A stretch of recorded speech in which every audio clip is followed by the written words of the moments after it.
Hey, Centerville Church, it's Pastor Ellen.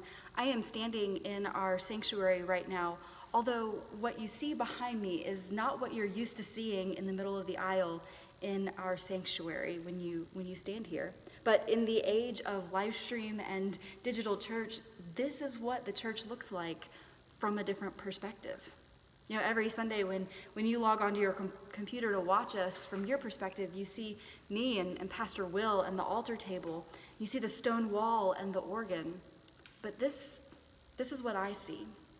I see cameras and computers and wires and soundboards and people wearing masks and gloves working on them so that we can all worship together. You know, it's a completely different world in here when you turn and change your perspective. And you know, I got to thinking about that this week, and it struck me how that is really true in our everyday life as well. You know, sometimes we need a change in perspective in order to see the fuller picture of what's happening around us. You know, in his devotional last week, Pastor Will talked a lot about the Psalms. He talked about how sometimes the Psalms can say words that we can't seem to find. They can speak for us when we can't.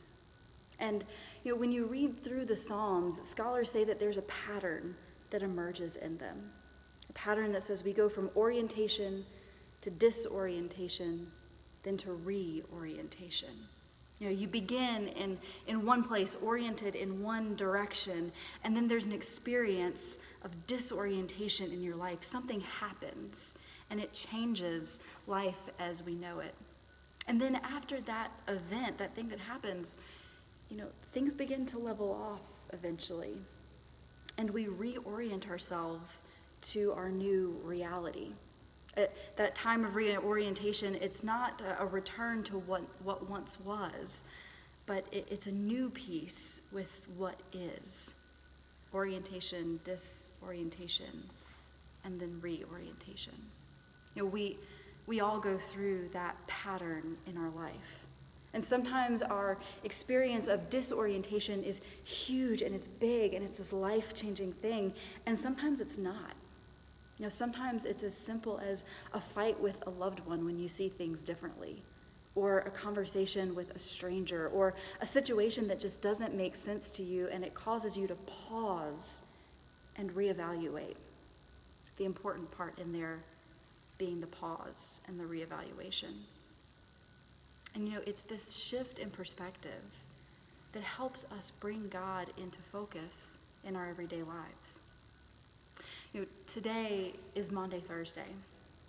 Today is the day that we tell the story of the Last Supper, of Christ washing the feet of his disciples, and then it's the day that we experience the disorientation of Christ's betrayal, and the pause, and the confusion, and the evaluation that comes on Saturday. And then finally, the reorientation, the new way of seeing life because of the resurrection. So as you walk through these next few holy days, I want to invite you to take time to think about the way that your perspective shifts in light of the good news of that resurrection. Allow yourself to experience the disorientation of Good Friday, and then lean into the reorientation of Easter. Remember, reorientation is not a return to what once was, but it's a new peace, a new joy that comes with what is. It's understanding the world in a completely new light and finding hope and celebration in the midst of whatever is going on for you, whatever you are going through in that place. I hope that you find that time over these next few days to pause in the big things, in the little things, and ask yourself, what am I going to find when I look at this from a new perspective? I personally think that what you're going to find is God in a new way of orienting yourself.